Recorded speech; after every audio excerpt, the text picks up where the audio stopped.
कि हमें परमेश्वर के अंदर स्थिर रहने का हमारा बोलना वो हाँ का हाँ होना चाहिए और ना का ना होना चाहिए। लेकिन हम हाँ बोल के भी हम ना ही कर रहे, हम अपना जीवन परमेश्वर को समर्पण कर भी परमेश्वर के हाथों में सौंप कर भी हम हमारे जीवन की खुशियों को पूरा कर रहे, तो हम कहाँ पे परमेश्वर में जी रहे हैं? हम तो हमारे जीवन में जी रहे हैं ना, जैसा हमको अच्छा लग रहा है वैसा तो हम जीवन जी रहे हैं। फिर हम क्यों ढोंग कर रहे हैं, हम क्यों नाटक कर रहे हैं कि हम परमेश्वर में जीवन जिया करते हैं? अब तो परमेश्वर ने एक घड़ी भर भी हम तो उसके अंदर जीवन नहीं जिए। परमेश्वर क्या कहता है पीतर को, योहान को, थोमा को, माथी को क्या कहता है? एक घड़ी भर पर तुम्हें, एक घड़ी भर भी आप मेरे साथ प्रार्थना में नहीं बैठ सकते, घड़ी भर भी आप जाग नहीं सकते हो, आप प्रार्थना नहीं कर सकते। अरे एक घड़ी भर भी सोचो, उनको मालूम है परमेश्वर कह रहा है, यीशु मसीह कह रहा है वो घड़ी पास में आ गई है। वो दुख, वो पीड़ा, वो तकलीफ यीशु मसीह जो उसको सहन करना था वो समझ गया, वो पीड़ा वो मुझे सहन करना है, वो घड़ी पास आ चुकी है। अब वो आएगा और वो सैनिक आएंगे, मुझे पकड़ के ले जाएंगे, सब पीछे पिथर हो जाएंगे, मुझे क्रूस पे लगा चढ़ा देंगे, मैं मर जाऊंगा, मैं बाप से दूर हो जाऊंगा। यीशु मसीह उस पीड़ा को वो जानता था और इसीलिए वो कहता है कि तुम प्रार्थना करो, तुम परीक्षा में मत पड़ो। यीशु मसीह ने इसलिए तो कहा कि आप प्रार्थना करो, लेकिन वो थोड़ा सा यीशु मसीह के साथ जगने की बजाय सो ही जाते थे, जगने की जगह सो ही जाते थे। यीशु मसीह ने एक बार कहा, 2 बार कहा, 3 बार कहा, हालेलुया। लेकिन आए तो थे, वो सब कुछ छोड़ के आए, हालेलुया, सब कुछ छोड़ के आए। लेकिन परमेश्वर जो उनको कहता था वो उन्होंने किया। उन पे एग्जाम आई, उनकी परीक्षा हुई, उनके परीक्षा में पढ़े, लेकिन वो परमेश्वर की बात को उन्होंने सुना, हालेलुया। वो सोते रहे और फिर परमेश्वर के किताब सोया करो। अब वो घड़ी पास में आ गई, वो घड़ी पास में अब सोया करो। याद रखो परमेश्वर हर एक व्यक्ति को वही कह रहा है, आप जागो, जागते रहो और क्या करो? प्रार्थना करो, जागते रहो, प्रार्थना करो, क्योंकि आप परीक्षा में ना आओ। लेकिन आप जागते नहीं रहोगे, आप प्रार्थना नहीं करोगे, याद रखो परीक्षा आ जाएगी, फिर आप कुछ नहीं कर पाओगे, कुछ नहीं कर पाओगे। उससे अच्छा हमें जागते रहना और क्या करना है? प्रार्थना करना है।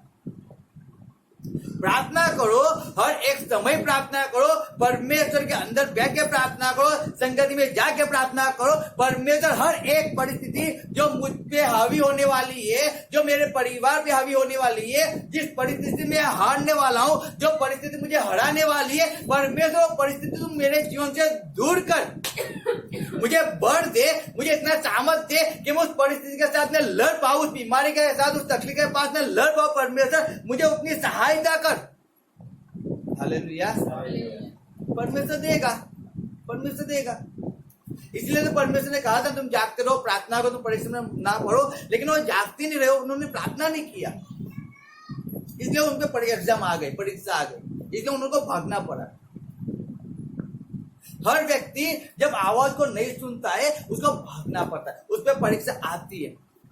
लेकिन परमेश्वर, आप जब परीक्षा आती है, परमेश्वर कहता है उसमें हमें बल देने वाला है, सामर्थ देने वाला है। लेकिन हम उसके हजूर में बैठेंगे तो बल और सामर्थ देगा ना, हम बैठेंगे नहीं तो हम तो खट्टे के अंदर सो रहे अच्छे से और सुबह हुए पेट में दर्द हुआ और परमेश्वर मुझे सहायता कर, दर्द हुआ। अरे लेकिन दर्द हुआ आपको, आप प्रार्थना में बैठने चाहिए, परमेश्वर मांगना चाहिए, परमेश्वर मैं रात को सो जाता हूँ तो मुझे हर सुबह अच्छी सी नींद दे, रात को अच्छी नींद देना, सुबह जल्दी से उठाना और फ्रेश उठाना, हर एक बीमारी, हर एक तकलीफ, हर एक दुख मेरे जीवन से दूर करके मुझे निरोगी जीवन देना।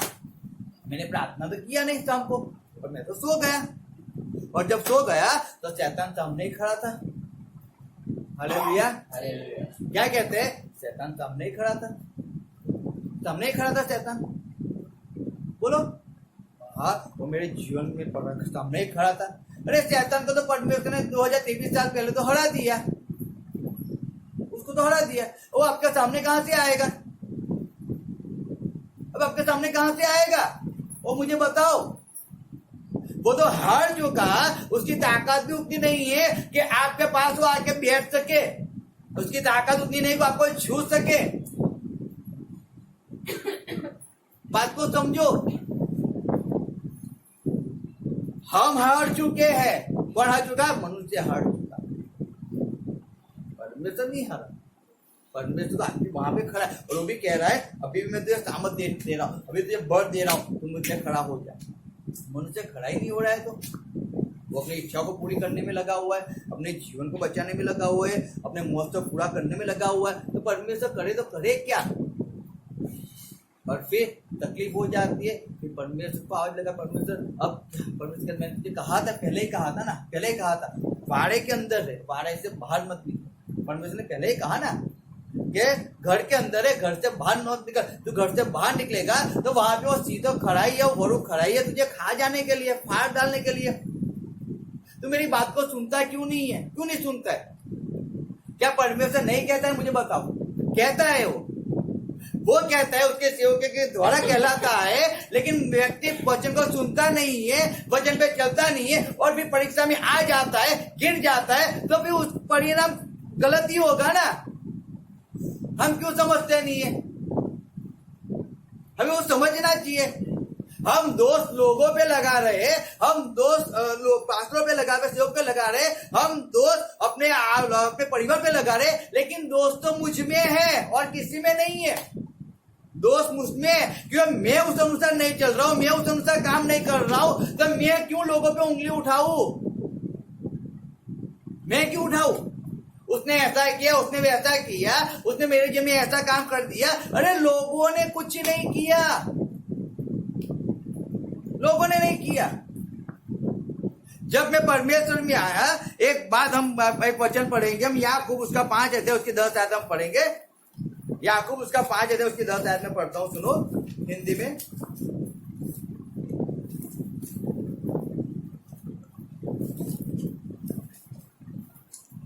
याकूब की पत्री 5 अध्याय उसके 10 आयत में पढ़ता हूं। उसमें ऐसा लिखा है, हे भाई, जिन भविष्य वक्ताओं ने प्रभु के नाम से बातें की, उन्हें दुख उठाने और धीरज धरने का एक आदर्श समझो।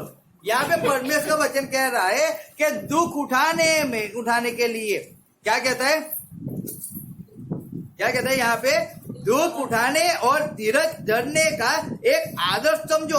अब वो लोग भविष्य वक्ता जो परमेश्वर के अंदर पहले आए, परमेश्वर के उन्होंने वो लोग चले, उन्होंने उस दुख को उठाया, उस धीरज के द्वारा उठाया ना। हालेलुया। परमेश्वर उन्हें कहता गया, परमेश्वर उन्हें बताता गया, और उस पीड़ा को जब परमेश्वर के पीछे चलते थे, उस पीड़ा को उन्होंने एक्सेप्ट किया ना। मुझे बताओ, यहाँ पे जो वचन क्या है, गुजराती में जैसा लिखा है, जैसे मैं पढ़ते, मारा भाइयों दुख सहन કરવામાં તથા ધીરજ રાખવામાં પ્રત્યેક રાખવામાં જે પ્રબોધકો પ્રભુના નામથી બોલ્યા તેઓનો દાખલો લો। वो कहते हैं अब देखो उनको, उनका एक्सपीरियंस करो उनका। हम किसी को देखते नहीं है, हम अपनी इच्छाओं को पूरी करने में लगे हुए, हम अपनी अभिलाषाओं को पूरी करने में लगे हुए, तो फिर हम पीड़ा के अंदर आएंगे, तकलीफ के अंदर आएंगे। हम उस वाड़े के अंदर तो रह ही नहीं रहे जिस परमेश्वर ने हमें कहा कि तो इस वाड़े के अंदर, इस घर के अंदर है, हमको उसमें रहना ही नहीं है, हमें उस बंधन में नहीं रहना है। तो परमेश्वर हमारे में काम कैसे कर पाएगा? क्योंकि हम तो बंधन को, वाड़े को बार बार तोड़कर बाहर जा रहे, और बाहर जब वहां बाहर हमें खा ही रहा है ना, वो हमारा नाश करने बार बार वो हमारे पीछे आता है, क्योंकि हम तो इसको छोड़ के बाहर ही जा रहे हैं। हम यीशु मसीह को छोड़कर फिर बाहर निकल जाते हैं, उसका हाथ छोड़कर हम दूसरे का हाथ पकड़ लेते हैं। तो फिर यीशु मसीह हमारे में काम कैसे कर? फिर हम रोया करते हैं, हम चिल्लाया करते हैं, हाय मेरा परिवार वो नाश में जा रहा है, हाय मेरा हस्बैंड नाश में जा रहा है, हाय मेरे बेटे नाश में जा रहे हैं, वो बर्बाद हो जाएंगे, वो गलत संगति में जा रहे हैं, वो व्यसन में जा रहे हैं। लेकिन वो जाएंगे ही ना, रीजन हम है, हम रीजन है।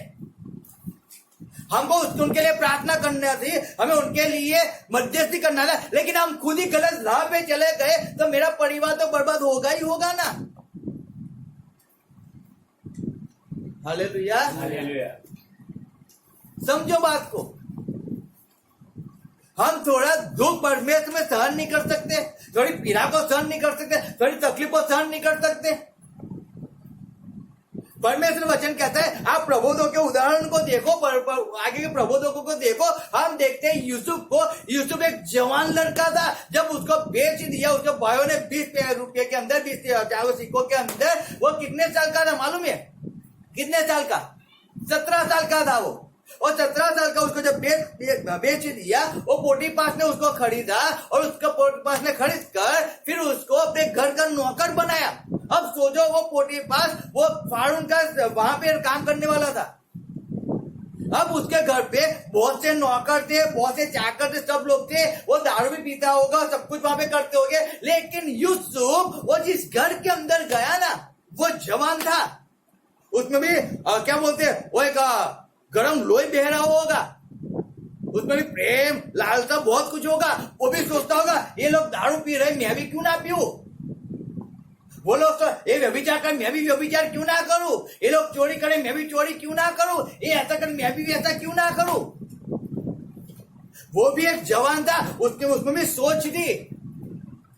वो अभन व्यक्ति हो, वो गांडो वो मेंटल नहीं था, वो बुद्धिशाली होगा, सोचो। और था 100%। इसीलिए जब लोग दारू पी रहे थे, वो उनके पास दारू पीने नहीं जाता था। लोग व्यभिचार करते थे, वो व्यभिचार करने नहीं जाता था। वो लोग चोरी करते थे, चोरी करने नहीं जाता था उनके पास। लेकिन वो अपनी पूरी ईमानदारी से वो परमेश्वर के अंदर स्थिर खड़ा रहता था। वो स्थिर रहा। वो हम देखते हैं भैया, परमेश्वर हमारे पास जब बाइबल आई, हम वचन को पढ़ते, लेकिन वचन को केवल न्यूज़पेपर के अनुसार पढ़ते, हम उसको समझते नहीं है। हम यीशु की कहानी को पढ़ तो लेते, उस चैप्टर को पढ़ तो लेते, लेकिन हम अपने जीवन को यीशु के साथ सरखाते नहीं है। हम लोग मिलाते के देखते नहीं है कि यीशु भी मेरा जैसा ही था, वो भी जवान था, मैं भी जवान हूं। वो तो परमेश्वर में टिका रहा, वो तो परमेश्वर में चला रहा, मैं क्यों नहीं चल रहा हूं। मैं उसके पास तो इतनी जायदाद, पोटीपास ने उसके हाथ में समर्पण कर दिया था। पोटीपास यीशु कह रहा है कि मेरे मालिक के पास कितना पैसा है, कितनी उसकी संपत्ति है, उसको खुद को नहीं मालूम है। और सब कुछ इसके पास था, तब भी यूसुफ उसमें से कुछ भी लेके अपने घर में छुपा नहीं देता है, कुछ नहीं छुपाता है। अरे उसको ने परमेश्वर ने 2 बार दर्शन दिया कि तेरे भाई तेरे आगे आके झुकेंगे, तेरा बाप तेरे आगे झुकेंगे। और परमेश्वर उसको 1-2 दर्शन दिया था। परमेश्वर को महान व्यक्ति बनाना चाहता, परमेश्वर उसके जीवन में बहुत कुछ करना चाहता था। लेकिन उस परमेश्वर के उस दर्शन को उसने अपने अंदर छुपाए रखा, अपने अंदर रखा। लेकिन वो कुछ भी गलत नहीं कर रहा है। उस बात को देखो, उस बात को समझो, कुछ नहीं कर रहा है गलत। अरे पूरे महल के अंदर कोई नहीं था, केवल पोटीपास की वाइफ और यूसुफ था। उस औरत ने यूसुफ के कपड़े को पकड़ लिया, उस कपड़े को खींच लिया, यूसुफ कपड़े को छोड़कर भाग गया। अरे कोई नहीं था, वो चाहता था उसके पास व्यभिचार कर सकता था और वहां पे बिंदास तो जीवन जी सकता था, उसको कोई उंगली उठाने वाला नहीं। लेकिन पोटीपास की वाइफ खुद उसके साथ थी। लेकिन तब भी यूसुफ पोटीपास की वाइफ को छोड़ देता है, वहां से भग जाता है। सोचो, अरे वो जवान था, वो बुढ़ा नहीं था, वो छोटा बच्चा नहीं था कि उसको समझ नहीं थी, उसको समझ नहीं ऐसा नहीं था, उसको समझ थी। लेकिन वो उसको छोड़ देता है, भाग जाता है। परिणाम क्या हुआ उसका? परिणाम क्या हुआ? उसको बंदी गृह में जाना पड़ा। वहां पे उसको साकड़े पहना दी, लकड़े पैरों के अंदर लकड़ा बांधे को साकड़ पे को भाग ना जाए। अरे उसने गलत क्या किया था? क्या गलत किया मुझे बताओ। उसने पोतीपास की औरत को हाथ नहीं लगाया, वो गलती थी ना। उसने चोरी नहीं किया, वही गलती थी ना। वो पोतीपास के नौकर के पास जाके उसने दारू नहीं पिया, वही गलती थी ना। और गलती थी क्या वो यीशु की? मुझे बताओ, यीशु की गलती थी क्या? वो सच बोल रहा था, वो सच को पकड़ के चल रहा था, वो परमेश्वर का भय को मान रहा था, परमेश्वर का भय के अंदर चल रहा था, वही गलती उसकी थी ना। उसकी बात और गलती थी क्या? बताओ मुझे। हालेलुया। सोचो, वो तो परमेश्वर को प्रेम करता है, वो गलती उसकी है ना, तो परमेश्वर को प्रेम करता है, उस औरत को प्रेम नहीं करता, गलती वो थी ना। लेकिन वो जानता था कि इससे बढ़िया मुझे परमेश्वर में दुख भुगतना करना वो अच्छा है, उस पीड़ा को उस सहन करना मुझे अच्छा है। चाहे मेरे पास सामने दारू की बोतल आ जाए, चाहे कुछ भी सामने आ जाए, लेकिन अगर मेरा जीवन परमेश्वर को मैंने समर्पण कर दिया है तो मुझे दारू की बोतल को छूना नहीं है, चाहे मैं मर जाऊं। मुझे उसको छूना नहीं है, चाहे मैं मर जाऊं। वो उसको एक्सेप्ट था, मरना एक्सेप्ट था, लेकिन उसको छू कर परमेश्वर से दूर जाना यूसुफ को एक्सेप्ट नहीं था, नहीं था। आज मनुष्य परमेश्वर को छोड़कर उस दारू की बोतल को पकड़ लेता है। हालेलुया। और फिर कहते हैं हम परमेश्वर को बहुत प्रेम करते हैं, हम परमेश्वर के अंदर चलते हैं। चांस मिले ना, चांस, वो सब कुछ परमेश्वर को भी छोड़ दे, सब कुछ छोड़ दे, उसको चांस मिला जाए। जब तक चांस नहीं मिलता तब तक वो कुछ ही नहीं, चांस मिलता है तो चांस को एक्सेप्ट कर लेता है और वापस वही गंदी लाइन पे चढ़ जाता है। अरे हम बाइबल पढ़ते हैं, बाइबल तो इसलिए कहा गया कि थोड़ा सा दुख, गुजराती में बहुत अच्छा लिखा है, इस वापस में पढ़ता हूँ, तो दुख सहन करवामा तथा धीरज રાખવામાં જે प्रबोधको प्रभुना नामથી बोलिया कि जो दुख सहन करने में, धीरज धरने में प्रबोधकों ने पहले बताया। इस यहाँ पे यूसुफ दुख सहन कर रहा है, उस पीड़ा को सहन कर रहा है। अरे वो जवान था, उसमें प्रेम उभर रहा होगा, बहुत कुछ है, लेकिन वो सब चीज को उसने क्या किया, मार दिया। कुछ किसी बात को उसने अपने पे हावी नहीं होने दिया और वो परमेश्वर के भय के अंदर उसके फाउंड के घर में रहा। उस फाउंड की वाइफ जब बच गया, उसको दरोगा या बंदी गृह में डाल दिया गया, वो वहां पे गया और वो वहां पे भी जाके उसने कुछ गलत नहीं किया। वहां पे पिलाने वाला और खिलाने वाला आया और वो दोनों ने आया। तब देखो उस परिस्थिति को भी देखो आप, उसने उनका हल बताया और पिलाने वाला चला गया अपनी पदवी पे और जो खिलाने वाला मर गया और उसको भूल गया। लेकिन यूसुफ अपनी पवित्रता के अंदर, यूसुफ अपने परमेश्वर के अंदर उस दुख को सहन कर रहा था, लेकिन वो किसी पे उंगली नहीं उठा रहा था, किसी पे आरोप नहीं लगा रहा था, लेकिन वो सहन कर रहा था क्योंकि उसको जानता था कि परमेश्वर ने जो मुझे बताया है, परमेश्वर ने मुझे जो कहा है, परमेश्वर एक दिन उसे पूरा तो करेगा ही करेगा। वो जानता था इस बात को। चाहे आज मुझे कितनी भी तकलीफ पड़ रही है, चाहे कितना भी दुख मुझे उठाना पड़ रहा है, चाहे मुझे कितनी भूख को सहन करना पड़ रहा है, आज मुझे नींद को सहन करना पड़ रहा है, आज मुझे मार को सहन करना पड़ रहा है, आज मुझे तुच्छकार को सहन करना पड़ रहा है, सब कुछ मैं सहन कर रहा हूं, लेकिन एक दिन आएगा परमेश्वर मुझे यहां से निकाल के मुझे सिंहासन में बिठाएगा, परमेश्वर मुझे मान दिलाएगा, सम्मान दिलाएगा। वो यूसुफ जानता था। आज हमें यूसुफ के बारे में पढ़ते, लेकिन हम केवल न्यूज़पेपर के अनुसार उसको पढ़ते, केवल एक नॉर्मल मास के अनुसार पढ़ते, लेकिन ये हमें क्यों दिया है? क्योंकि परमेश्वर बताना चाहता है आप उसके जीवन को देखो। वो भी जवान था, आपके जैसे जवानी था, वो 80 साल का बुढ़ा नहीं था। लेकिन जब यूसुफ उस परिस्थिति के अंदर रहा, 17 साल में उसके भाइयों ने बेच दिया, 13 साल उस तकलीफ पीड़ा के अंदर उसने सहन किया, और जब तकलीफ और पीड़ा में से जब परमेश्वर ने उसने 13 साल जब दुख को सहन किया, पीड़ा को सहन किया, हम तो 6 महीने भी सहन नहीं कर पाते पीड़ा को, तकलीफ को, उस भूख को। जब मैं परमेश्वर में आया 2004 के अंदर, जब परमेश्वर में आया, उसके पहले जहाँ पे हम लोग रहते थे, जहाँ पे हम चर्च चला रहे, उस घर के अंदर मेरे पास बहुत सी इंग्लिश की बोतलें पड़ी रहती थी। मैं वहां पे चरस पीता था, गांजा पीता था, सब कुछ पिया करता था मैं। और जब मैं 2004 में जब परमेश्वर में आया, मैंने सब कुछ छोड़ दिया। मेरे घर पे लोग मुझे बियर की बोतल देने आते थे, घर पे, वो भी फ्री में। बहुत से लोग मुझे पिलाने वाले मिलते हैं, आज भी बहुत से लोग मिलते हैं, आज की तारीख के अंदर भी। लेकिन जब मैं परमेश्वर में आया, उस दिन के लेके जब मैंने परमेश्वर, उस बोतल को मैंने छुआ नहीं, उस बोतल को मैंने छोड़ दिया। मैंने उसके सामने कभी नहीं देखा। मुझे फ्री में मिलता था, मैं उसको नहीं छूता था, मैं उसको नहीं लेता था। अरे बहुत कुछ मिला, बहुत कुछ, बहुत से गलत पैसे मिलते थे, बहुत कुछ, लेकिन उसमें हम लोग उसमें नहीं जाते थे हम लोग, क्योंकि हम जानते थे वो हमारे किसी काम के नहीं है।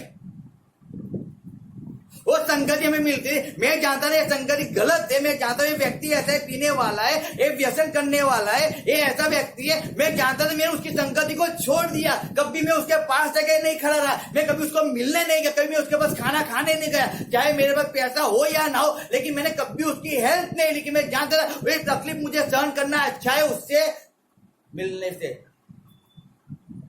तकलीफ को मैं सहन करूंगा, लेकिन उसके पास नहीं जाऊंगा। अगर परमेश्वर में मैं आया हूं, परमेश्वर मुझे एक दिन उठाएगा, परमेश्वर एक दिन मुझे आशीषित करेगा। आज मैं इस तकलीफ में जी रहा हूं, इस पीड़ा में मैं जी रहा हूं, परमेश्वर मुझे एक दिन इस सब परिस्थिति को चेंज कर देगा। वो हम जानते थे, क्योंकि हम इस बात जानते थे कि जब परमेश्वर में आए हैं तो हमें तकलीफ को सहन करना पड़ेगा। जब तक आप पीड़ा को, जब तक दुख को सहन नहीं करोगे, मैं 100% कहता हूं, आप कभी भी आशीषित नहीं होने वाले। इम्पॉसिबल है। बाइबल में से एक व्यक्ति वैसा निकाल के दिखा दो कि जिसने तकलीफ को सहन नहीं किया है, जिसने पीड़ा को सहन नहीं किया है। निकालो एक व्यक्ति को। अरे मैं कहता हूं, आज के जमाने के लिए जितने से परमेश्वर के जितने से क्या आप उनके विषय में पढ़ लो, उनकी हिस्ट्रियां पढ़ लो, उनकी गवाहियां पढ़ लो। ऐसे एक व्यक्ति को बता दो कि जिसने एक गाली भी नहीं खाई है, जिसको किसी ने थप्पड़ नहीं मारा, किसी को धक्का नहीं मारा, जिसके लिए कोई गलत नहीं बोला है, एक व्यक्ति को बता दो मुझे। हर एक व्यक्ति धीरज करके दुख उस पीड़ा को सहन कर करके वो बाहर निकला, और आज परमेश्वर के हर एक व्यक्ति आशीषित है। रीजन वही है कि हमें दुख को सहन करना है, धीरज के साथ उस प्रबोधकों को हमें देखना है कि जिन्होंने हमें बताया है। वही फर्क है। हम केवल कहते हैं कि हम परमेश्वर के लिए मैंने जीवन को समर्पण कर दिया। अरे मैंने कुछ समर्पण नहीं किया, यूसुफ ने समर्पण किया था, इसलिए यूसुफ उस पोतीफर के पास नहीं गया, इसलिए यूसुफ दारू पीने वाले के पास नहीं गया, वो चोरी करने वाले के पास नहीं गया, इसीलिए वो नहीं गया क्योंकि उसने अपने जीवन को परमेश्वर में समर्पण कर दिया। अब इस जीवन में दुख आए, पीड़ा आए, तकलीफ आए, लेकिन वो खुशी खुशी उसको एक्सेप्ट कर लेता था। वो नहीं जाता था उसको छोड़कर, उस वाड़े में से वो बाहर नहीं निकलता था। यीशु नहीं निकला, और जब वो वाड़े के अंदर से उस घर परमेश्वर के घर में से जब वो बाहर नहीं निकला, उसके बच्चों में से वो बाहर नहीं निकला। यूसुफ कितने साल के 110 साल वो जिया, तो 30 साल में से 110 में 30 साल निकालो, कितने साल हुए? 80 साल वो मिस्र में अधिपति बन के रहा और राज किया। उसने राज किया, 80 साल राज किया, सोचो। लेकिन उसने 13 साल दुख, पीड़ा, तकलीफ को सहन किया। उसने कुछ नहीं किया तब भी वो सहन कर रहा था। हम तो यहाँ पे सब कुछ खुद कर रहे हैं और फिर हम कहते हैं हमको सहन करना पड़ता है। अरे आप परमेश्वर चली कहाँ रहे हो जब आप सहन कर रहे हो? हालेलुया। वचन को समझो। हमें तो थोड़ा दुख आया, हम तो धीरज तो धड़ ही नहीं रहे, थोड़ी पीड़ा हमें धीरज ही नहीं धर रहे। अरे धीरज तो रखो परमेश्वर में, थोड़ा साहस तो रखो। परमेश्वर ने आपको वचन दिया है, वो आंटी के अनुसार आपकी रखवाली करेगा। परमेश्वर ने आपको वचन दिया है और चारों ओर उसके दूतों के द्वारा आपका रक्षण करवाता है। परमेश्वर ने आपको हर एक वचन दिया है। आप बियो मत, मात्र विश्वास करो। परमेश्वर वचन कह रहा है, लेकिन हम परमेश्वर पे आरोप लगा रहे हैं, हम खुद पे आरोप लगा रहे हैं। मैं परमेश्वर चलता हूँ लेकिन कुछ परिस्थिति चेंज ही नहीं हो रही। अरे कहाँ से होगी कि मैं परमेश्वर वैसे तो चल ही नहीं रहा हूँ। मैं अपने परिवार को चेंज करने का सोच रहा हूं, लेकिन मैं खुद ही चेंज नहीं हुआ हूं अभी तक। हालेलुया। मैंने बोल तो दिया था, जब मैंने परमेश्वर को, जब 2004 में मैं सही में कहता हूं, जब मुझे परमेश्वर सुना, जब मैं परमेश्वर के अंदर आया, मुझे एक व्यक्ति ने कहा था, और जब मैंने उसकी बात सुनकर जब मैं परमेश्वर में आया, तब से लेके आज तक मैंने कभी पीछे मुड़ के नहीं देखा। चाहे कितनी भी सताव आया, कितनी तकलीफ आई, बीमारी आई, हर एक तकलीफ को धीरज से सहन करते करते हम लोग आगे निकले। और आज परमेश्वर के अंदर परमेश्वर ने आज आशीषित किया है। बहुत सी तकलीफों सहन किया है, लेकिन उस तकलीफों से हम हारे नहीं है। वो तकलीफ हम पे हावी नहीं हुई, उस तकलीफ पे हम हावी होकर हम उस पर विजय पाए, क्योंकि परमेश्वर हमारे साथ था। हालेलुया। वो परमेश्वर आपके भी साथ है। अगर आप परमेश्वर के स्थिर रहोगे, परमेश्वर में धीरज धर के, दुख को धीरज धर के सहते रहोगे, परमेश्वर में चलते रहोगे, मैं सही में कहता हूँ, वो परमेश्वर आपको भी हर एक परिस्थिति से बाहर निकालने के लिए आज वो सर्वशक्तिमान परमेश्वर है। इस बात को समझो। मजाक में मत लो। वो परमेश्वर, हम जिस परमेश्वर की आराधना कर रहे हैं, जिस परमेश्वर की स्तुति कर रहे हैं, जिस परमेश्वर का नाम ले रहे हैं, वो परमेश्वर मुर्दा नहीं है। मुर्दा वो मौत को हरा कर तीसरे दिन जिंदा हुआ हमारे यीशु मसीह है। इस बात को समझो। उसके मार खाने से आपको चंगाई मिलती है, आपको छुटकारा मिलता है। उस वचन को समझो, उस बात को समझो। उसने मार इसके लिए नहीं खाया, उसको शौक नहीं था, लेकिन उसने मार इसके लिए खाया कि आप चंगाई पाओ। इसके लिए उसने मार खाया। वचनों को समझना जरूरी है। केवल बोलने वाले नहीं बनना है। ऊपर से तो बहुत अच्छे से शेप होता है। जब आप शेप लेने जाओगे ऊपर से बहुत से लाल जैसा होता है, लेकिन अंदर से निकालते हो और फीका होता है, वो अंदर सड़ा हुआ होता है। मनुष्य का जीवन भी ऐसा ही होता है। ऊपर से तो कुछ और दिखाता है, लेकिन अंदर से वही सब होता है। मैं कहता हूं उसमें से बाहर निकलो, दिखावे वाले मत बनो, परमेश्वर में चलो। सही में परमेश्वर में उसको प्रेम करते हुए अपने जीवन में परमेश्वर को प्रथम स्थान देकर अपनी सब इच्छाओं को मार कर केवल परमेश्वर को पकड़ के उसके पीछे चलो। केवल अपने परमेश्वर को चुनो और किसी को मत चुनो। चाहे कितनी तकलीफ आती है, कितना दुख आता है, जो भी है, सब में केवल परमेश्वर को अपने सामने रखो और किसी को मत लाओ। हालेलुया। इस वचन में बात को याद रखो। हम सहते नहीं है, हम टूट जाते हैं। हालेलुया। मनुष्य टूट जाता है, हार जाता है। अरे क्यों हारते हो? मत हारो। वचन को पढ़ो ना। आप जब तकलीफ में आते हो वचन को पढ़ो। जब आपका दिल बेचैन हो जाता है वचन को पढ़ो। जब आपको नींद नहीं आती है उठ के प्रार्थना करो, वचन को पढ़ो। परमेश्वर तो पहले ही कह रहे हैं ना, प्रार्थना करो। आप गायर मत बनो, प्रार्थना करो। हम तो कर ही नहीं रहे तो भी क्या होगा? परमेश्वर ने पहले से जताया देता है ना। परमेश्वर ने पहले से यीशु को बता दिया था कि तू तेरे सामने सब झुकेंगे। उसने उस बात को कहा, उसके भाइयों को उस पर चीड़ आने लगी, उस पर गुस्सा आने लगा और बोलने लगे कि हम उसके सामने झुकेंगे।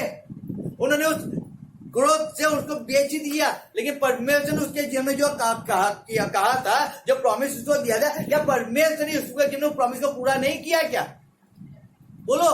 किया 100% किया। उसने 13 साल दुख उठाया, 13 साल उसने उस पीड़ा को सहन किया, उस तकलीफ को सहन किया। उसने कुछ नहीं किया, तब भी उसने सहन किया। यहाँ तो हम सब कुछ खुद कर रहे हैं और सहन भी कर रहे हैं, और फिर हम कहते हैं हम सहन कर रहे हैं। भाई आप कर रहे हो, इसके लिए आप सहन कर रहे हो ना, इसलिए सहन कर रहे हो। आप गलत संगति में जाते नहीं तो आपको दारू पिलाता ही नहीं, वो आपको सिगरेट पिलाता ही नहीं, वो आपको बीड़ी पिलाता ही नहीं। लेकिन आप खुद गए ना उसके पास, वो खुद आपके पास थोड़ी आया। परमेश्वर ने आपको कहा कि तू घर में बैठ, तू प्रार्थना कर। अरे अकेला है, चल जा पास्टर के पास जा और वहां पे वचन प्रश्न हो, तेरे पास प्रश्न लेके जा। पास्टर को कुछ प्रश्न, ये प्रश्न का मीनिंग क्या होता है, इसका मीनिंग क्या होता है, हमें तो जाना ही नहीं, हमें तो घर पे बैठे रहना है। हम जाते हैं, जब मीटिंग को चले जाएंगे, प्रार्थना करके मीटिंग पूरी हम आ जाएंगे। हम लोग जब परमेश्वर में सही में कहते हो, जब हम आए, हम मीटिंग की बात छोड़ो, दिन सुबह होता था, हम तुरंत फोन लगा, पास्टर जी कहाँ पे हो? यहाँ पे, चलो। अरे घंटों बैठ के वचनों पे मनन किया कर, घंटों के बाद वचन को समझ जा करते थे हम लोग। मैं सही में बात बता रहा हूँ आपको। यहाँ पे मैं थोड़ा समय परमेश्वर में देना होता है, हम हार जाते हैं, हम झुक जाते हैं।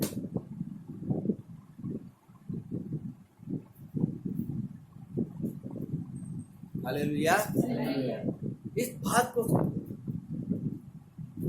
दुख, परमेश्वर के अंदर दुख को उठाओ, उसको धीरज से सहा करो।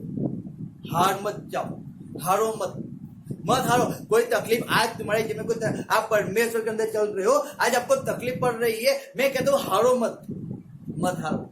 लेकिन उस तकलीफ को आनंद से, उस तकलीफ को एक्सेप्ट करो।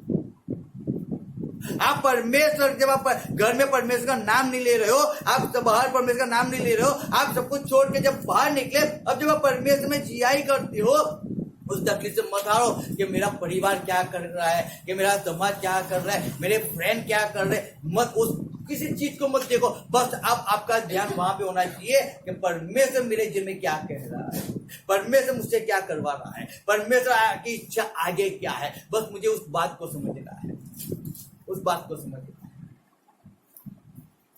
और जब मैं इस बात को समझूंगा 100%, तब परमेश्वर के अंदर मैं आगे बढ़ पाऊंगा, तब बढ़ पाऊंगा। हम आगे नहीं बढ़ रहे, उसका रीजन वही है, लोग आगे नहीं बढ़, उसमें रीजन वही है कि परमेश्वर को नहीं देखते, लोगों को देख रहे हैं। लोगों को मत देखो। अरे लोग चिकन बिरयानी खा रहे हैं, उनको मत देखो। आपको बैंगन की सब्जी मिल रही है, परमेश्वर का धन्यवाद करो। दाल चावल मिल रहा है, परमेश्वर का धन्यवाद करो, क्योंकि वो तो कई लोगों को वो भी नहीं मिल रहा है, आपको मिल तो रहा है, परमेश्वर का धन्यवाद करो। लेकिन मत कुड़कुड़ाओ कि परमेश्वर उसको चिकन मिल रहा है, अगर तुझे जानता भी नहीं है, वो तो अन्य धर्मी है परमेश्वर, तभी उसको 50,000 की जॉब तूने दिया है, उसको महल दिया है, उसको इतनी अच्छी सी गाड़ी दिया है। परमेश्वर मैं तो तेरी सेवा कर रहा हूँ, तेरे पीछे चल रहा हूँ, लेकिन मुझे दाल चावल ही मिल रहा है खाने के लिए, मेरे पास गाड़ी नहीं है रहने के लिए, अच्छा सा मकान नहीं है परमेश्वर, अच्छी सी जॉब नहीं है। मत कुड़कुड़ाओ, आनंद करो, परमेश्वर तुमने मुझे दिया, तेरा धन्यवाद परमेश्वर, आनंद करो। उस तकलीफ और पीड़ा, उस दुख जो 2 दिन 5 दिन 7 दिन आपको पड़ रहा है, उसमें हार क्यों जाते हो? इसीलिए हम यूसुफ के बारे में देखते हैं, जब हम अय्यूब के बारे में देखते हैं, वहां पे लिखा है, देखो हम धीरज धरने वाले को धन्य कहते हैं। 11 आयत में पढ़ता हूं, 5 का 11। तुमने अय्यूब की धीरज के विषय में तो सुना है, और प्रभु की ओर से जो उसका प्रतिफल हुआ उसे भी जान लिया है, जिससे प्रभु की अत्यंत करुणा और दया प्रकट होती है। हालेलुया। क्या अय्यूब कितने महीने तक? 9 महीने 270 दिन वो बीमारी में, वो तकलीफ में पड़ा रहा। हमने संडे को हमने कल देखा था कि उसके नौकर चाकर को अय्यूब आवाज लगाते, वो सुनते नहीं थे, उसकी दासियां नहीं सुनती थी, वो आजी की विनती करता है, लेकिन कोई उसको आवाज नहीं दे रहा था। आप पढ़ो 19 अध्याय अय्यूब का। उसको कितनी पीड़ा हो रही होगी, उसको कितनी तकलीफ हो रही है, लेकिन वो तब भी वो सहन कर रहा था सब कुछ। वो धीरज से उस पीड़ा को, उस तकलीफ को सहन किया, वो हारा नहीं, वो नहीं हारा। उसने ऐसा नहीं बोला कि चलो अब मैं हटक गया हूं, अब मेरा परिवार नाश हो जा रहा है, अब मैं कुछ नहीं मिल रहा, मुझे खाना अच्छा नहीं मिल रहा है, मुझे नींद नहीं आ रही है, अब मुझे ऐसी जॉब में, लाओ मैं बाहर चला जाता हूं और मेरे फ्रेंड को बुला के चलो अड्डे पे जाते हैं और बॉटल तोड़ के पी लेते हैं। ऐसा अय्यूब ने नहीं किया ना। तो मनुष्य आज क्या कर रहा है? आज मनुष्य क्या कर रहा है? वही तो कर रहा है ना। मनुष्य आज वही कर रहा है। परमेश्वर में आ तो रहा है, लेकिन वहां पे जाके बॉटल ही तोड़ रहा है। यूसुफ ने 80 साल राज किया, हम 1 साल भी 1 महीना भी परमेश्वर में राज नहीं कर सकते, क्योंकि हम यूसुफ की तरह हम नहीं है।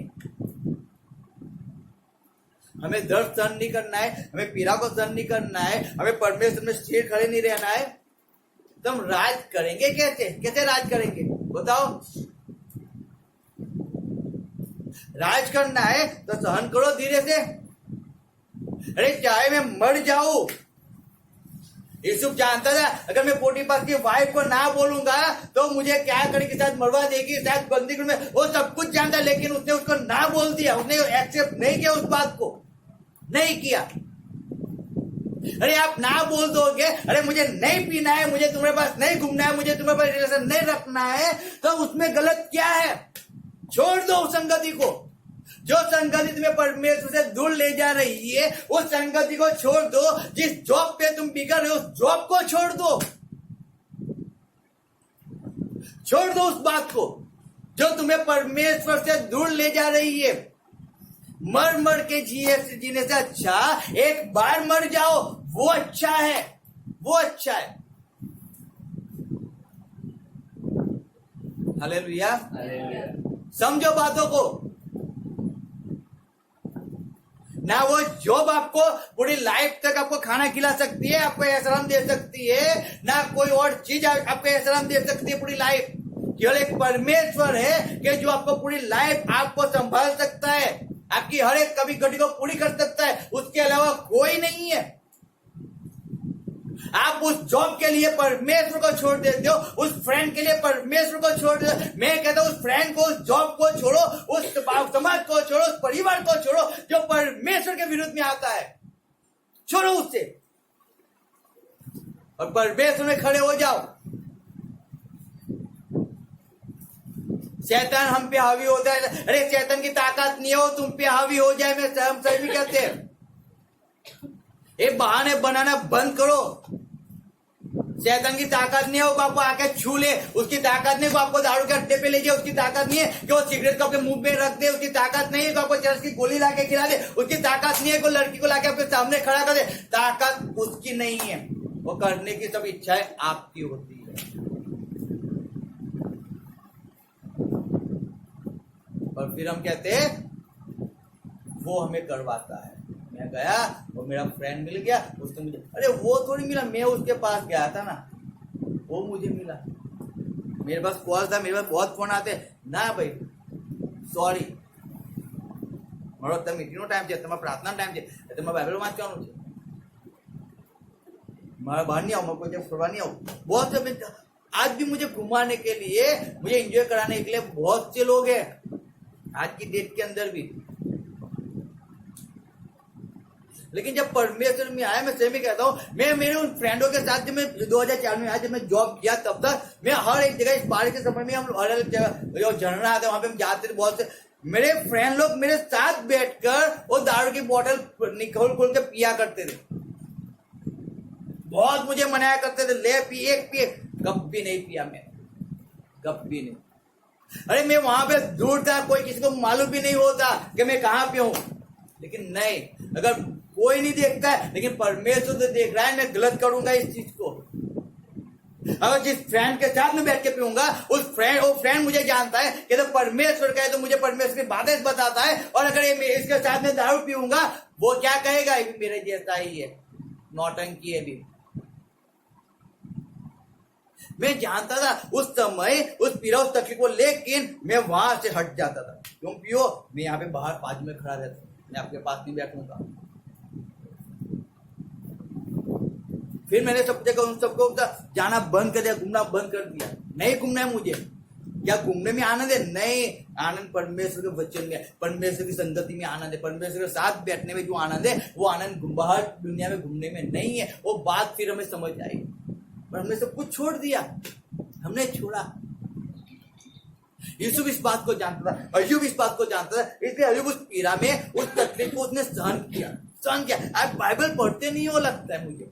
पढ़ो बाइबल को, पढ़ो, समझो बाइबल। क्या पढ़ा मत को, उसको समझ जा करो, बाइबल क्या कह रहा है, वचन क्या है उसको समझो।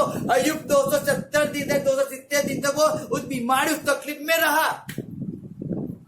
अच्छा चलो, मुझे बहुत सा दर्द है, जो बहुत सी तकलीफ, अरे ऐसा करो, वो जो नशा आता है उस नशे को लेके आओ, दारू की बोतल और रम को लेके आओ, एक रम की बोतल तोड़ूंगा, मैं पीऊंगा और मेरी पीड़ा को, इस दर्द को मैं भूल के थोड़ा टाइम शांति से सो जाऊंगा। हालेलुया। उसने वो नहीं मंगाया, उसने नहीं मंगाया वो।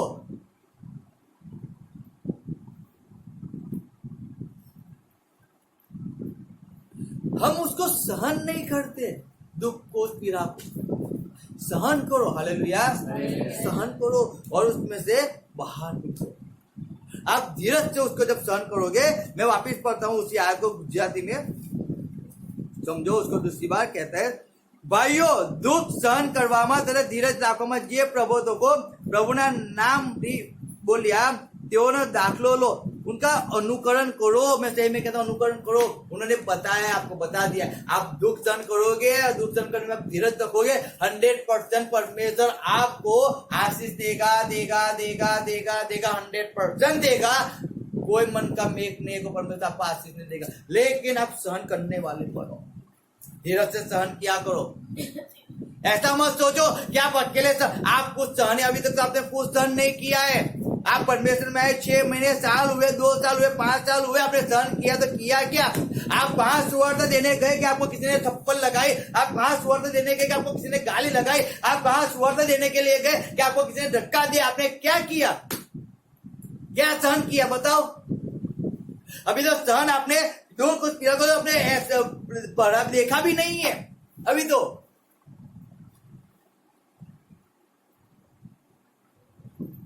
वचन कह रहा है कि जो आप सहन कर रहे हो, जो पीड़ा, जो दुख, जो तकलीफों को, वो तकलीफ पीड़ा तो आपके भाई परमेश्वर में जो आपके भाई है, जो दास है, वो सहन पहले से कर रहे हैं। वो पहले से सहन कर रहे हैं, आपसे ज्यादा वो सहन कर रहे हैं। कहते हैं उनका नमूना लो, उनको देखो। आप अपनी तकलीफों से हार मत जाओ, लेकिन उनको भी देखो, वो भी तकलीफ सहन करके भी परमेश्वर का काम तो कर ही रहे हैं ना। हमें तो करना ही नहीं है तो सहन, हमें तो केवल एंजॉय करना है, परमेश्वर में एंजॉय करना है। मैं सही में कहता हूं आपको, 100% में कहता हूं। कोई डॉक्टर आपको 100% नहीं कहेगा, मैं आपको 100% कहता हूं। मेरा परमेश्वर, मेरा यीशु मसीह ऐसा है कि उसके अंदर आप थोड़ा सी पीड़ा, थोड़ी तकलीफ को सहन करोगे, मैं आपको 100% लाइफ टाइम आपको परमेश्वर तकलीफ को सहन नहीं करने देगा। मैं 100% कहता हूं, वो हर एक तकलीफ से आपको छुड़ा देगा, हर एक परिस्थिति से आपको छुड़ाएगा, जैसे उसने यीशु को छुड़ाया और 80 साल उसने राज किया परमेश्वर के अंदर आनंद से।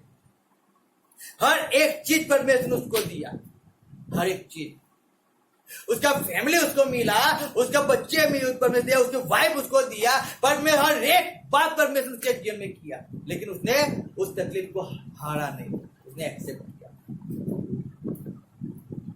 परमेश्वर आपको कह रहा है, आप उनको देखो, अय्यूब को देखो, उसकी परिस्थिति को देखो। आप हारो मत कि आपके जीवन में तकलीफ आई है, कि किसी ने आपको तुझकर आपको बोला है, आप हारो मत। लेकिन उस परिस्थिति में आप अय्यूब को देखो, यूसुफ को देखो, देखो उनको, उनके जीवन को देखो कि वो लोग हारे नहीं है। उन्होंने हार को एक्सेप्ट नहीं कर लिया। उन्होंने ऐसा नहीं बोल दिया कि चलो मैं तकलीफ आ गई है, मैं परमेश्वर को छोड़ दूंगा, अब मैं संगत में जाना बंद कर दूंगा, मैं चर्च में जाना बंद कर दूंगा, अब मैं मीटिंग में जाना बंद कर दूंगा, मैं प्रार्थना करना बंद कर दूंगा, अब मैं ऐसा करूंगा वैसा करूंगा। नहीं, उन्होंने उनको एक्सेप्ट नहीं किया है, लेकिन वो परमेश्वर में बने रहे, परमेश्वर में स्थिर रहे।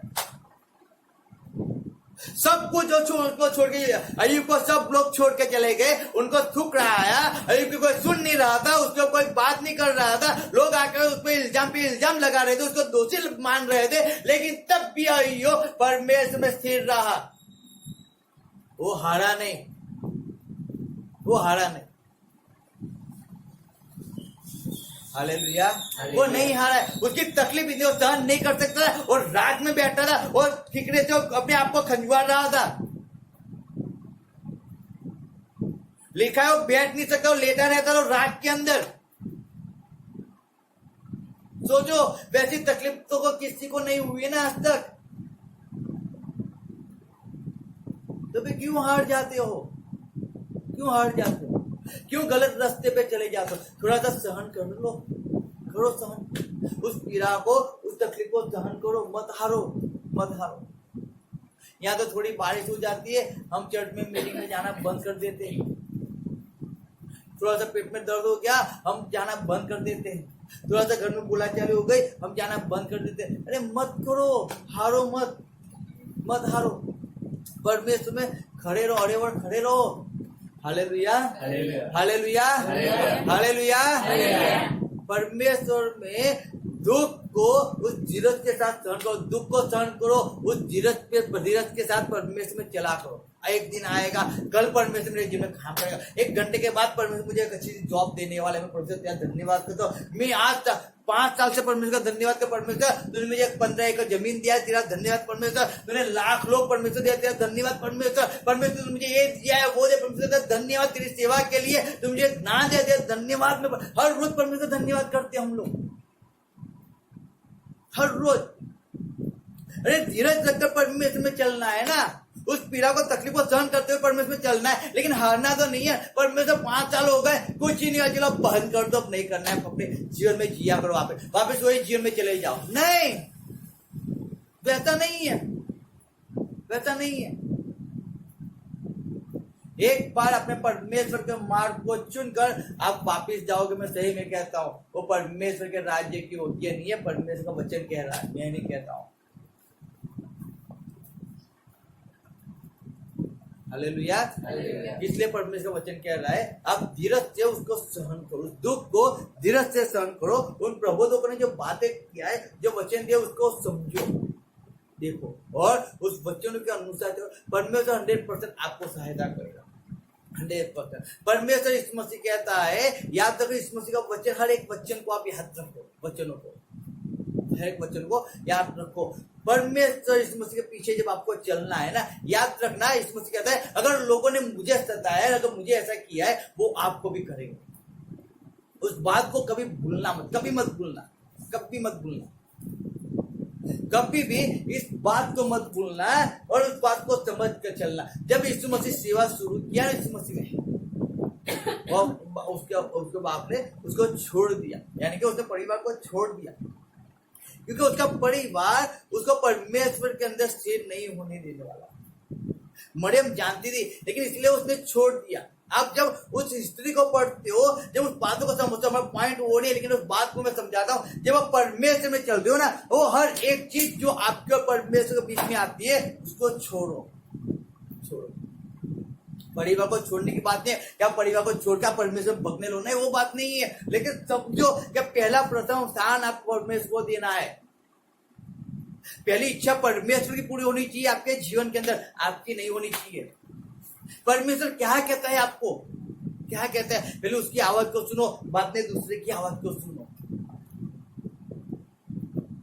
परमेश्वर मार्ग में चलने में थोड़ी तकलीफ पड़ेगी, दुख पड़ेगा, पीड़ा को थोड़ा लंबा टाइम पीरियड आपको सहन करना पड़ेगा, लेकिन वो लंबा टाइम पीरियड आप सहन करोगे, एक दिन आएगा उसके बाद परमेश्वर आपको धूल से उठाकर सिंहासन पर बिठाएगा, वो आपको पूंछ नहीं बनाएगा। याद रखना, अगर परमेश्वर के पीछे आप चले हो, वो आपको पूंछ नहीं बनाएगा, लेकिन आपको सिर बनाएगा।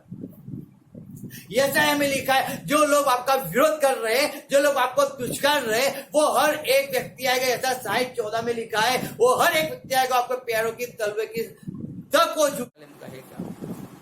याद रखो, हर एक वचन को याद रखो, लेकिन परमेश्वर के अंदर उस थोड़ा से दुख को, मैं सही में कहता हूँ, उस धीरज के साथ सहन करते रहो, और धीरज से परमेश्वर में चलते रहो। परमेश्वर का वचन वो कहता है कि चलो परमेश्वर में, उन प्रबोधों की बातों को भूल मत जाओ, लेकिन उन बातों को याद रखो। और कुछ भी होता है, XYZ कुछ भी होता है, मैं इसलिए हर बार कहता हूँ, चाहे कैसी भी परिस्थिति आपकी हो जाए, कैसी भी हो जाए, लेकिन परमेश्वर के भवन में आना, परमेश्वर की संगति में आना, प्रार्थना संगति में आना कभी बंद मत करो। उस दुख, उस पीड़ा, उस तकलीफ के अंदर भी परमेश्वर की हजूरी में आओ। मैं सही में कहता हूँ, आओ। परमेश्वर एक दिन आपके जीवन में 100% काम करेगा, क्योंकि वो भी देखता है कि आप कैसी तकलीफों में आप उसके इच्छाओं पे चलते हो, कि कैसी तकलीफों के अंदर परमेश्वर बने रहो। परमेश्वर वो भी देखता है, हर एक बात को परमेश्वर देखता है, हर एक बात को। और उसने एक बात अय्यूब में देखा और यूसुफ में देखा, दोनों ने धीरज धरा। और जब दोनों की बात आप देखते हो ना, तो परमेश्वर ने दोनों को इतनी आशीष दिया कि हम सोच भी नहीं सकते, इतनी आशीष परमेश्वर ने दिया। लेकिन वो परिस्थिति, दुख के अंदर, उस पीड़ा के अंदर उन्होंने परमेश्वर को नहीं छोड़ा। हालेलुया। हम परमेश्वर को छोड़ने वाले नहीं, लेकिन उसके साथ चलने वाले बन जाए। चाहे दुख आए, चाहे पीड़ा आए, चाहे ये पूरी दुनिया हमारे सामने खड़ी हो जाए, लेकिन हम परमेश्वर के साथ खड़े रहने वाले। हालेलुया। परमेश्वर का वचन वही है कि हमें दुख के अंदर उस धीरज को सहते हुए हमें आगे और आगे बढ़ते जाना है। हालेलुया। परमेश्वर आपको दुख सहन करने में आपको सहायता करे, उस धीरज के अंदर चलने में परमेश्वर आपको सहायता करे, आपको बल दे, परमेश्वर उसका सामर्थ आपको दे। हाँ, वो परमेश्वर, जिस परमेश्वर की हम स्तुति करते, हम आराधना करते, जो परमेश्वर मुर्दों में से जी उठाए, जो परमेश्वर हमारे लिए मारा गया, गाड़ा गया, हाँ, जो तीसरे दिन जी उठा, उस परमेश्वर का अनुग्रह आप पे हो जाए, और परमेश्वर की सामर्थ आज आप पे आ जाए, और हर एक परिस्थिति जो आप पे हावी होते, हर एक बीमारी, हर एक दुख, हर एक पीड़ा, जिसके अंदर आप हार जाते हो, उस पे आप विजय पाने वाले हो जाओ। परमेश्वर का अनुग्रह आज आप पे आ जाए, और हर एक मुश्किल, हर एक जो आपके लिए असंभव बात होती है, जिसको आप सहन नहीं कर पाओगे, जब आप सोचते हो कि आप उसमें से बाहर नहीं निकल पाओगे, परमेश्वर की कृपा आज आप पे हो जाए, और हर एक वो दरवाजा, हर एक वो जंतर मंतर, हर एक वो काली मिली विद्या, सब कुछ इस मसीह के नाम से आपके जीवन से दूर हो जाए, हर एक बाधा आपके जीवन से दूर हो जाए, और आप फ्री हो जाओ। यीशु मसीह के अनुग्रह से आज हर एक व्यक्ति जो यहाँ पे बैठा है, जो मुझे सुन रहा है, हर एक व्यक्ति हर एक बीमारी के बंधन से, हर एक दर्द के बंधन से, हर एक पीड़ा के बंधन से वो यीशु मसीह के नाम से आज फ्री हो जाए। मेरे खुदा, हम प्रार्थना करते हैं हर एक व्यक्ति आपके पीछे चलने के लिए तैयार हो जाए। परमेश्वर केवल बोलने वाला नहीं, परमेश्वर कहने वाला नहीं, लेकिन यूसुफ की तरह परमेश्वर आज चाहे वो पीड़ा हो, चाहे तकलीफ हो, दुख हो, कुछ भी हो, चाहे पूरा जमाना उसके सामने उनके विरुद्ध में हो जाए, तब भी परमेश्वर हर एक व्यक्ति जो आज मुझे सुन रहे परमेश्वर, वो तेरे अंदर यूसुफ की तरह बना रहे परमेश्वर। वो याकूब की तरह वो दुख, उस पीड़ा, उस तकलीफ को सहन करने वाला हो जाए परमेश्वर। हाँ मेरे खुदा, हारने वाला नहीं, लेकिन उस परिस्थिति के अंदर वो विजय पाने वाला बन जाए परमेश्वर। हाँ मेरे खुदा, आज हर एक व्यक्ति के जीवन के साथ आपने बात किया परमेश्वर, हर एक व्यक्ति के साथ आपने बात किया परमेश्वर। इसके लिए मैं आपका धन्यवाद करता हूँ परमेश्वर। परमेश्वर ये समय आपने दिया, ये संगति आपने दिया, सबको लेके आए परमेश्वर, मैं आपका धन्यवाद करता हूँ परमेश्वर। परमेश्वर आए हुए वचन के लिए मैं आपका कोटि कोटि धन्यवाद करता हूँ परमेश्वर, कि आपने हमको पहले से जताया हुआ है परमेश्वर। तेरे पीछे चलने में परमेश्वर हमें क्या क्या सहन करना पड़ेगा, लेकिन धीरज से अगर हम उसको सहन करेंगे परमेश्वर, तो तू हमें आशीष देने वाला परमेश्वर। हाँ परमेश्वर, तूने उस बात को हमें बताया है, इस बात को तूने हमारे आगे प्रकट किया है परमेश्वर, यूसुफ के जीवन के द्वारा या अय्यूब के जीवन के द्वारा मुझे परमेश्वर, इसलिए हम आपका धन्यवाद परमेश्वर करते हैं। हाँ मेरे खुदा, हम आपका धन्यवाद करते हैं कि आज जिंदा परमेश्वर आप हमें मिले हो परमेश्वर। हाँ परमेश्वर, हम आपका धन्यवाद करते हैं, इस समय आपने दिया, इसलिए आपका धन्यवाद करें परमेश्वर। सारा आदर, मान और महिमा परमेश्वर आपको देते हैं। मेरे खुदा यीशु मसीह के नाम से प्रार्थना करते हैं, आप सुनिए और ग्रहण कीजिए। हाँ, वो आकाश